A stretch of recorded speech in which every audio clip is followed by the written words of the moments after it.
Hey, I'm Johnny from Johnny's Vintage Motorcycle Company. And we're offering a 77, 78 Kz1000a rear wheel.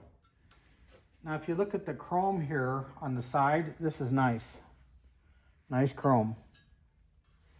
The aluminum here where the sprocket carrier goes is not too bad. The rim is not too bad also. If you look real close, there might be a couple small scratches, maybe right here. Definitely a good enough wheel for the unrestored, nice everyday rider. It is not perfect restored though, it is not. And the rim actually is stamped Takasago. It's a 2.15 by 18, made in Japan, 4 of 78. So it probably came off of a 78, but it'll work on a 77. So hang tight here and we'll show you a picture or video of it moving.